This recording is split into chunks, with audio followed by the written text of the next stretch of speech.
Yo, what's up mga kamutingting?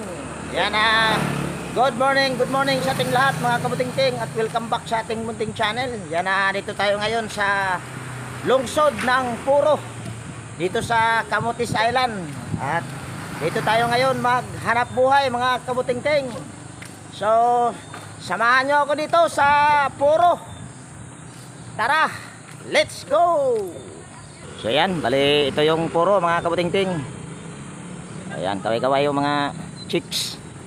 Ayan, ito yung Puro Town Hall. At dito, hindi ko rin kabisado itong lugar na ito mga kabutingting dahil bibihira naman ako pumunta rito. So, samahan nyo ako maghanap buhay dito mga kabutingting. Dito tayo. Basta may lusutan, lusot tayo. So, dito mga kabutingting ay nag-voice over lang ako dahil maraming sounds. Baka mamaya ma-copyright tayo. So dito mga kabutingting ay nag-umpisa na akong maghanap ng customer at magsigaw ng repair, electric fan, washing, dryer, repair. At dito gusto ko lang pong ibahagi sa inyo yung ganda ng lungsod ng Puro dito sa Camotes Island. At sana ay magustuhan nyo itong video na ito mga kabutingting. Dito sa paghahanap ng customer ko dito mga kabutingting, araw ng Sabado, grabing pahirapan sa paghanap ng customer dito. Nakatatlong customer ako dito, pero sablay yung dalawang customer ko at makikita nyo naman mamaya.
So dito mga kabutingting ay may nakita akong kainan, karinderya.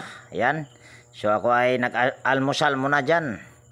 So pagkatapos ko mag-almusal mga kabutingting, ako ay naghanap ng customer at ito yung aking nahanap. Isang twin tab na Polar yung brand at saka yung Hanabishi na single tab.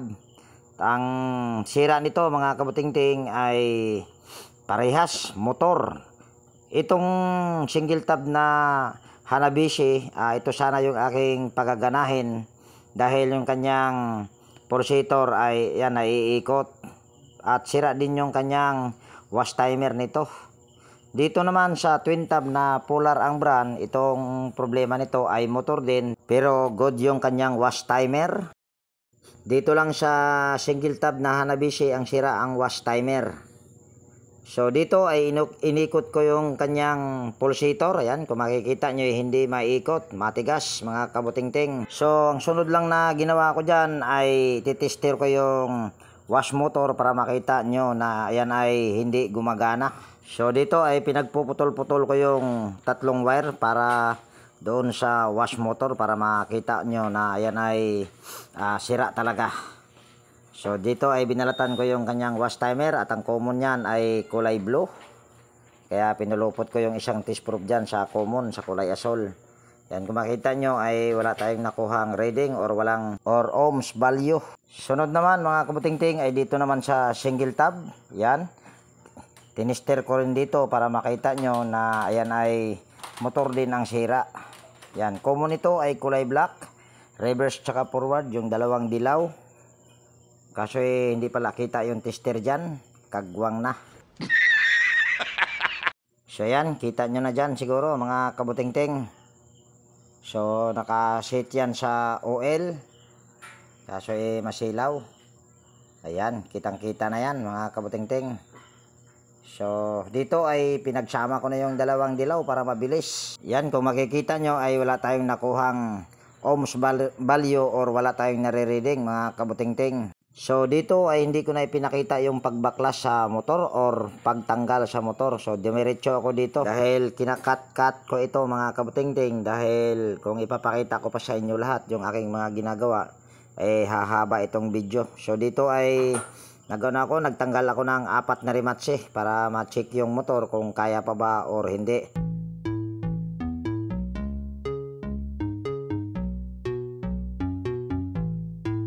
So dito mga kabutingting ay nag-umpisa na akong mag-opera dito sa motor mga kabutingting.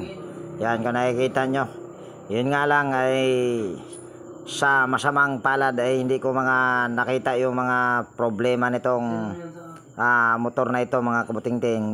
Mayroon naman siyang mga nag-uumido or yung mga nagpuputi-puti. Yun nga lang hindi siya putol or walang putol. Kung sa madaling sabi sabon lang siguro kaya siya pumuti-puti. Kaya dyan ay medyo nahirapan ako dyan mga kabutingting. Kaya yan ay hindi ko na ipinilit na ginawa dahil hindi ko makita-kita yung mga patid. Sinubukan ko naman itong hanapin yung mga patid mga kabutingting pero hindi na talaga kaya. Kaya yung isa naman yung aking hahalungkatin, dahil kung ipapakita ko pa sa inyo lahat ito ay sabi ko nga hahaba itong video na ito. So ito naman yung isang motor mga kabutingting. Ito ay motor ng Polar at yung una ay yun yung motor ng Hanabishi. So dito ay opera ulit mga kabutingting pero ganun pa rin. Ito nakita ko ang mga patid or yung mga nag-uumido, napakaraming putol nito. So nagdesisyon ako na hindi ko na to ipipilit dahil kung ipipilit ko pa ito baka mamaya mabakjab lang, kawawa naman yung may-ari. Ako magkakapera tapos hindi nila ito magamit ng or hindi ba nila mapakinabangan ng husto. So nagdesisyon talaga ako na hindi ko na ipipilit yung dalawa. So dito ay sablay ako sa una kong customer mga kabutingting. Pero kung mayroon lang sanang mabibilhan dito na wash motor mga kabutingting, siguro ay makakagawa ng isa or pwede rin sa junk shop, kaso hindi ko kabisado sa lugar na ito. So kaya ako ay nagdesisyon na itigil na itong paggawa ko na ito dahil hindi ko talaga kayang isave yung dalawang motor. So dito ay sablay ako nito mga kabutingting. Tapos ako ay naghanap ulit ng customer mga kabutingting. So ito naman yung aking nahanap na gagawin ulit, pangalawang customer. Ang problema naman ito ay sunog yung kanyang motor. Yan, makikita nyo naman dyan ay uusok yung pinakamakina niya. So dito makikita nyo dahil isasaksak ko naman yan. Uy, yan o, kung makikita nyo yung umuusok-usok. Aso. At mayroon silang isang electric pan na stand pan mga kabutingting. Kung nakikita nyo ay tali-tali na yung kanyang switch box.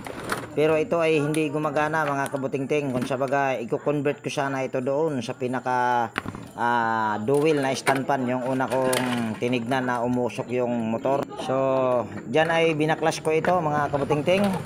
At didiretso na lang tayo doon sa kung bakit sablay na naman itong pangalawa kong customer mga kabutingting. So yan, dito na tayo mga kabutingting. Kung nakikita nyo ay nagkabit na ako ng LC at yan ay natapos ko na yan ma-convert. Ito naman ay umaandar, yun nga lang ay nagkakakak tapos biglang humihinto. So medyo buenas ako sa araw na ito na may kasamang malas yata mga kabutingting. Yan kung nakikita nyo ay gumagana naman. At mabilis ito mga kabutingting, yun nga lang habang tumatagal ay pahinto na. So ito naman yung pangatlo kong customer na nahanap mga kabutingting. Yan si Tatay Ramel, gwapong gwapo. So problema daw nito ay umaandar pero hindi umiikot. Kaya siya mo andar pero di mo tuyok. Yan, sabi ni Tatay, umaandar daw pero dili mo tuyok. Ibig sabihin, umaandar pero ayaw umikot. So dito ay tinisting ko na lang mga kabutingting. Yan kung nakikita nyo. Pero hindi gumagana. Ang ibig sabihin ng may-ari mga kabutingting, umaandar pero hindi umiikot. Yun palang wash timer gumagana pero yung motor hindi umiikot. So dito ay tinister ko ito mga kabutingting. At pasensya na pala kayo mga kabutingting, hindi po ako magaling na mag voice over. So dito una kong tinister yung kanyang power cord. So dito ay tinanggal ko muna yung yung cable tie. Tapos kung nakikita nyo puro dugtong, kaya nagduda ako baka power cord. Yan, tinanggal ko yung close-in wire connector. Isasaksak ko sana yung aking test probe. Yun nga lang para sigurado, yan, tinanggal ko muna yung close-in wire connector. Tapos ipinagsama ko yung dalawang linya sa line 1 tsaka line 2. Okay naman yung kanyang power cord. So dito ay sinunod ko yung pag-tester yung motor. Yan, tinanggal ko muna yung close-in wire connector. Yan, kung makikita nyo, yan yung linya sa wash motor, yung aking hawak-hawak. So yung isang test probe dyan ay inayos ko lang sa pagpulupot. Yan ay kulay black, yung common. Yan, kung makikita nyo ay yan, pinagsama ko na nga yung reverse tsaka forward na wire. Pero walang ohms value or wala tayong nare-reading. So yan ay binaklas ko yung motor mga kabutingting at hindi ko na ipinakita dyan. So ito na yung pinaka motor niya mga kabutingting. Yan, binaklas. Tapos kung makikita nyo ay sunog. Yan, pero sinubukan ko itong i-save mga kabutingting. So dito kung makikita nyo ay gumamit ako ng hinang. Tapos pinagpuputol-putol ko yung kanyang mga tali. Dito hindi ko akalain na ito ay mabubuo ko pa or magagawa. Dahil sunog na nga. Pag ganyan mga kabutingting, kailangan mo lang dahan-dahanin. Pag mga ganyan. So yan. Dahan-dahanin lang natin sa pag-angat yung kanyang mga wirings. Kung makikita nyo dyan, marami ng putol yan mga kabutingting. Pero ginawa ko lang yung aking base dyan, kaya ito ay napagana. Ayan. Isang wire na lang ang natira dyan or isang hibla mga kabutingting. Yung tatlo ay nagkaputol-putol na dyan sa mga dugtungan.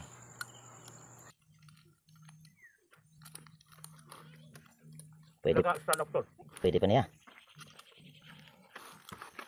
Bila ko masunog. Daghan. Pwede pa lagi na yun. Dira ka mo to. Pwede pa.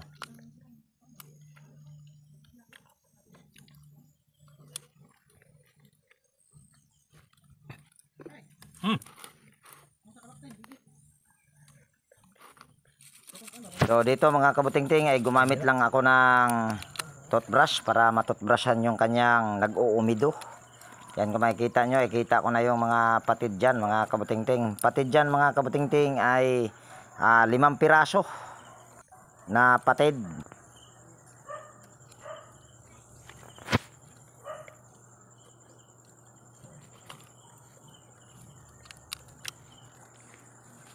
So dito mga kabutingting ay gumamit ako ng cutter.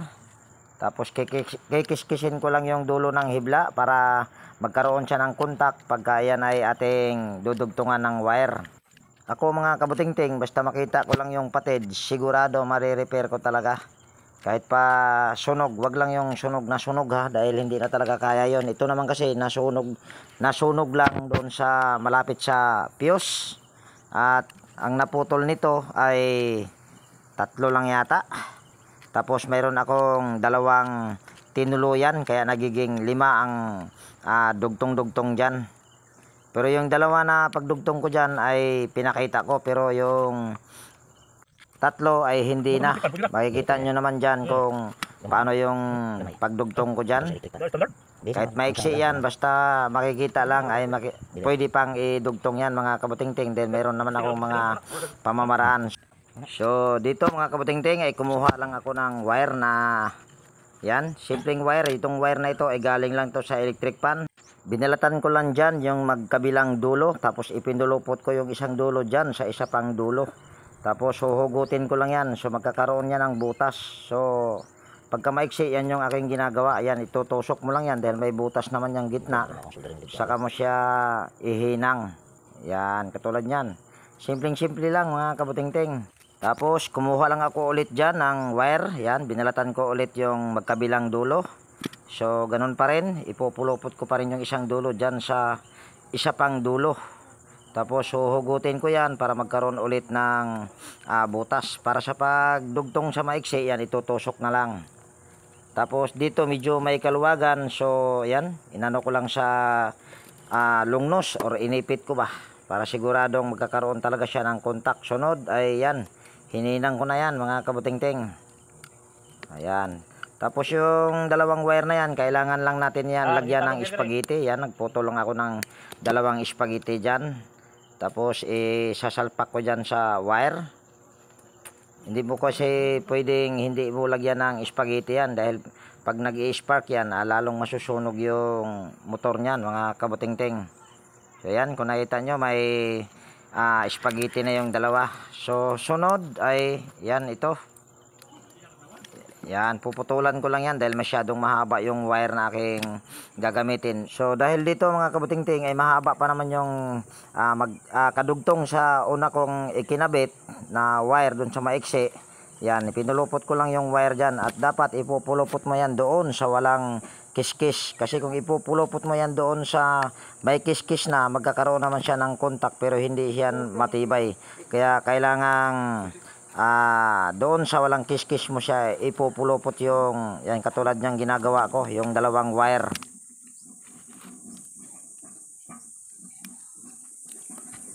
At dito kumuha ako ng gunting dyan mga kabutingting para guntingin ko yung spaghetti, dahil medyo mahirap at saka madikit kasi yan mga kabutingting. Ayan o, kaya kailangan mo yan siyang paghihiwalay-hiwalayin. At dyan ay tinanggal ko lang yung spaghetti dyan. Kaso hindi matanggal, kaya pinutol ko na lang sa aking side cutter. Ganon din dito yung hibla, ay pinutol ko na lang din para hindi mahirap. So ito ay kikiskisin ko, yan, para siguradong magkaroon siya ng contact.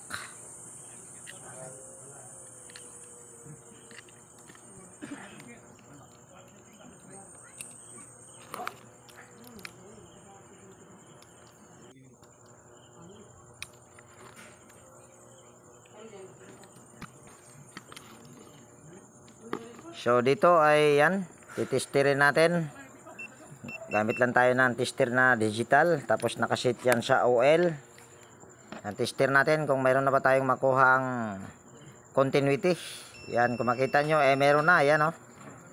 Yan yung isang hibla na nakakabit doon sa fuse. Ewan ko nga ba kung anong tawag doon, fuse nga ba or thermal fuse. So mayroon na akong isang na ano mga kabutingting na linya na nakukuha ang ohms value. So doon na lang sa isa. So dito ay pinaghihinang-hinang ko na yung dalawang una kong dinugtong. Tapos yan ay ating susukluban lang ng spaghetti ulit. O yan na.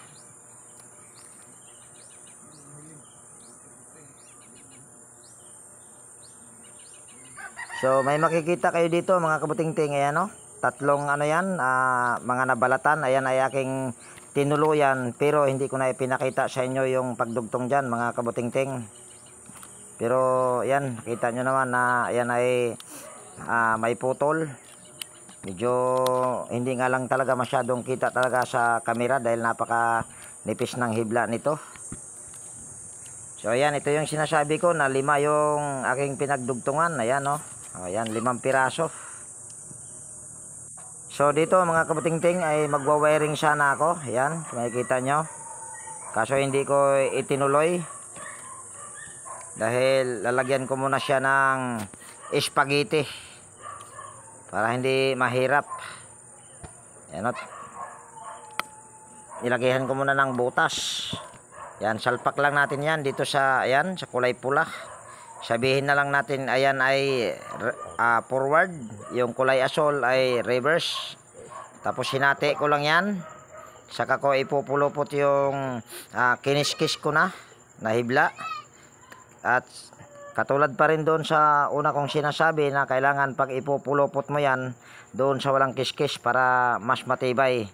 Tapos ayan ay sasapawan ko pa ng hibla or yung laman ng wire para siguradong didikit dahil yung ano man tawag doon, parang nagmumulds kasi yung wire ng laman ng wire sa kulay pula, kaya inanuhan ko siya ulit ng wire pa yung laman sabay hininang. Ang hirap magpaliwanag sa totoo lang mga kabutingting, hindi naman kasi tayo nag-aral nito, kagwang talaga. So dito naman ay yan, sinukluban ko ulit. Ayan naman yung common mga kabutingting. Ayan, kulay black. So yung dalawang hibla dyan ay yan, pulupot muna natin dyan, pero hinati ko muna yung wire or yung laman ng wire mga kabutingting bago ko yan ipupulupot. Tapos yan, pupulupot yung kahati ulit. Tapos yan ay lalagyan ko rin siguro yan ng wire pa. Ayan, katulad nyan. Yung laman yan, ayan, pupulupot ko lang yan dyan para sigurado. Ayan. At ito mga kabutingting, hindi mo pwedeng hindi ito ihinang. Kasi ang wire sa habang tumatagal, ayan ay nagmumolds or yung nagkukulay green. So pag nagkukulay green, mawawalan niya ng contact. So dito naman tayo sa ayan, yung asol, yun yung sinasabi ko na isa na lang ang natira na wire. So dyan ay inayos ko lang para magiging pantay. Yan, puputulin ko lang yan sa gunting yung ginupit ko kanina.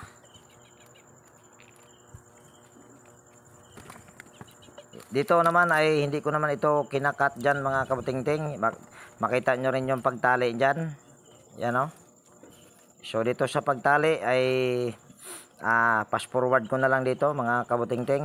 Para nang sa ganun eh, hindi rin masyadong humaba yung video natin.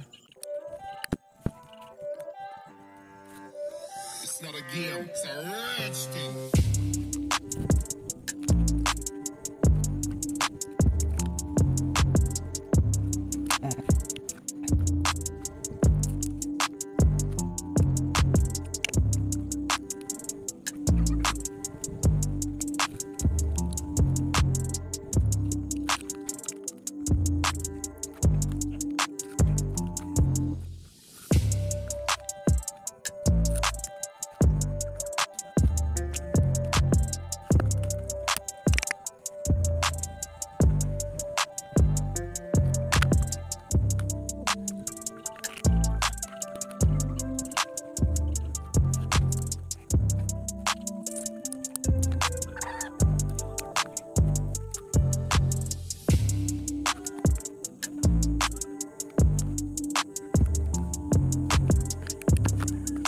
So dahil natali na mga kabutingting, dito ay tinister ko yan kung good na ba.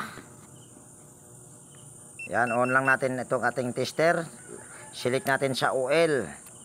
Yan, common ito ay kulay black. Yan, tester natin yung pula. Yan, kung makikita nyo, mayroon tayong nare-reading na 29.7 ohms. Dito naman sa kulay asol ay mayroon tayong nare-reading na 28.1 yata yun or 7.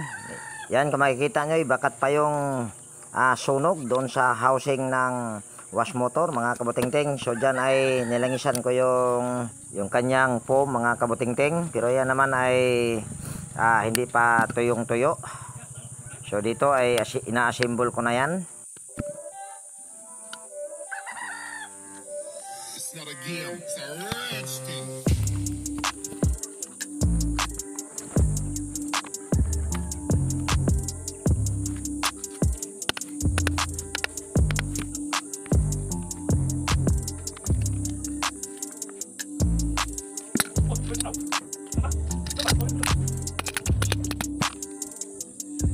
So dito ay nilipat ko lang yung camera para hindi ako mahirapan sa pagbalik ng rematch.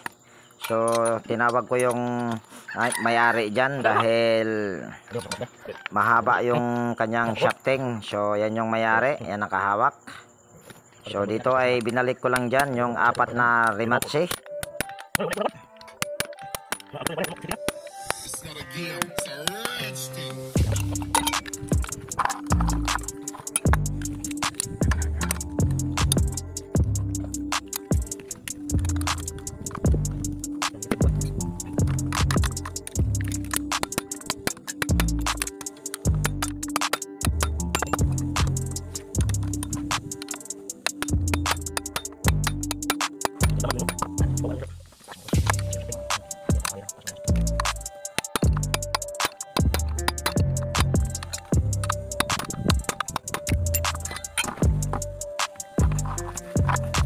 So dito ay tapos na yung pagbalik sa 4 na rematch. Yan, kung nakikita nyo yung capacitor din ay sira. Yan, lumubo. Pero mayroon akong pamalit na capacitor. Ito ay second hand lang mga kabutingting dahil naubos na yung aking bagong dalang capacitor. So dito ay binalik ko lang yung pulya. At sa paghigpit ng tornilyo dyan mga kabutingting ay gumamit ka lang ng T na 8mm at saka T na 10mm para mahigpitan yung tornilyo. So dito ay yan, titesting natin yan mga kabutingting. At kung gagayahin nyo itong aking pamamaraan, ayan, ibayo lang pong pag-iingat dahil medyo delikado po yung tusok-tusok mo lang sa extension or sa, yan, katulad niyang ginagawa ko. Yan, ibayo yung pag-iingat lang po. At pakinggan nyo na lang yung motor mga kabutingting kung ayan ba ay nagkakakak. Kasi pag nagkakak yan mga kabutingting, hindi pwede. Or wag mo nang ipilit yan dahil siguradong sira yan. Yan, kung nakikita nyo, nag-thumbs up na si kabutingting.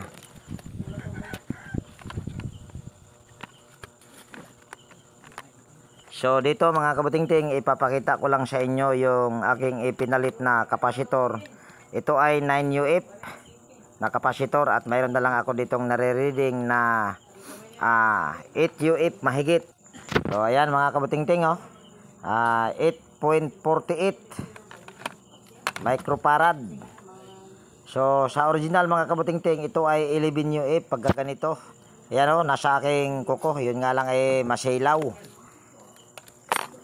So dito ay kailangan kong putulin yung wire dahil ayan ay magpaparallel ako ng 2UF na kapasitor ng electric pan. Ayan.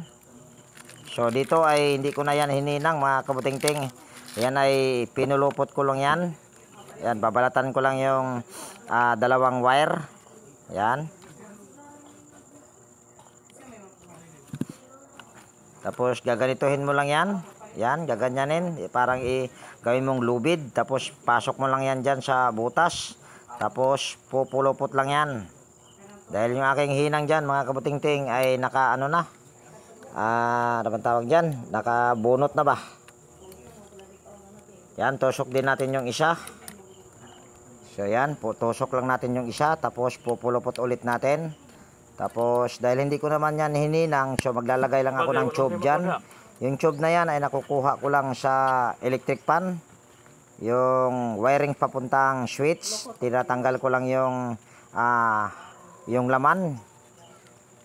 So yan lang para mas matibay or hindi basta-basta na kakalas. Tapos ipagsasama ko lang yung Payong. yan, yung pula at saka dilaw or yung dalawang blue Balhin, naman boss, balhin. at saka kulay dilaw pa rin.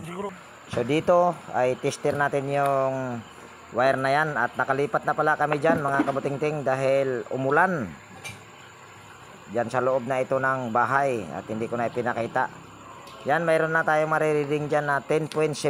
So pwede na yan mga kabutingting dahil ang wash motor ay pwede naman yan sa 10 UF. So lumagpas yung ating kinabit na kapasitor sa 10 UF dahil 11 UF naman yung original. So pwede na yan. So dito ay kinabit ko na yung motor sa pinakakabitan nya.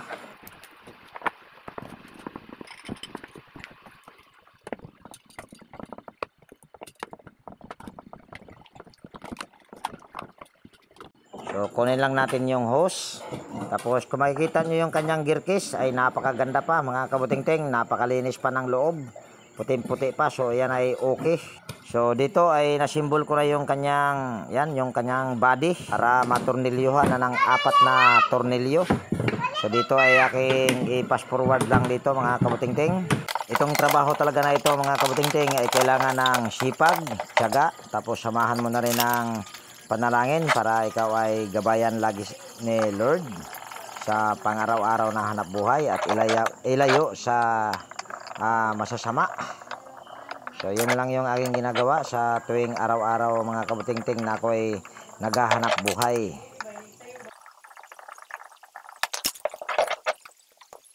So dito ay tinagilid ko para makita nyo yung kanyang pulley sa motor at saka pulley sa gear case ay dapat magkatapat yan mga kabutingting. At kung makikita nyo yung kanyang fan belt ay makapal pa, hindi pa palitin mga kabutingting. Pangit lang tignan itong washing machine na ito dahil siguro nabilad ito sa init dahil nagbabatik-batik yung kanyang kulay. So dito ay nag-wirings na ako mga kabutingting. Yung isang wire galing sa power cord ay kakabit lang natin yan sa common sa wire ng wash timer. Sunod, yung isang linya sa power cord ay kakabit lang natin yan sa common sa motor, yung dyan sa kulay black. Doon naman sa common sa wash timer sa kulay white naman yan. So yan. Dito naman sa pagkabit sa reverse tsaka forward yung capacitor, ayan naman ay napakadali lang. Kahit pagkabaliktad-baliktad yung pagkabit mo dyan sa capacitor ay walang problema. Ang hindi lang pwedeng magkabaliktad-baliktad dyan, yung common may kabit mo doon sa reverse. Ang mangyayari kasi dyan, pag isasaksak mo, pwede siyang umandar agad or parang ganun yata. Dahil hindi ko pa nasubukan. So dito ay yan, kung nakikita nyo, tinakpan ko na dahil sigurado na yan mga kabutingting. So yan, tapos na mga kabutingting. So dito ay binuhat na ng may-ari. Tapos yan, nilagyan na niya ng tubig. Saksak ko yung power cord. So yan ay kung nakikita niyo yung kanyang ay degree po na or mayroon ng patayan. DIY lang ng may-ari yan mga kabutingting dahil walang pamalit na hose dito. Dahil wala rin talagang mabibiling hose dito sa Camotes Island. Kung mayroon man, hindi ko rin alam dahil hindi naman ako taga rito. Kung makikita nyo, gumagana na or umiikot na mga kabutingting. Okay na, boss. Okay ba, right? Yan na, boss. Okay na. So ba, diyan ba? Oh. Okay. Yan, okay na ko no mga kabutingting. So yan, dito ko na tapusin yung video natin sa araw na ito. Kunti lang yung tubig, boss eh. So yan, dito ko na tapusin yung video natin sa araw na ito mga kabutingting. At kung nagustuhan nyo itong video na ito, baka pwedeng palike at pakishare. At higit sa lahat, kung bago kang napadpad dito sa aking munting channel, baka pwedeng hilingin ko yung inyong pag-subscribe. At pakipindot na rin yung notification bell at ilagay sa all para ma-notify ka pag mayroon akong mga bagong i-upload na video. So ayan, lagi nag-iwan sa inyo, nag-iingat kayo palagi at God bless po sa ating lahat mga kabutingting. Thank you. Bye-bye na po. Yan, nag-thank you na si boss. Salamat. Salamat din boss. Ano nga pala pangalan nila boss? Ramil. Yan, salamat sa inyo Sir Ramil. Ha? Yung pangalan mo? Ako? Imting, Butingting. Salamat. Iting buting-ting na vlogger. Oh, yan. Sa paggawa mo sa washing machine. Oh, yan. Thank you. Oh, thank you rin sir. Salamat.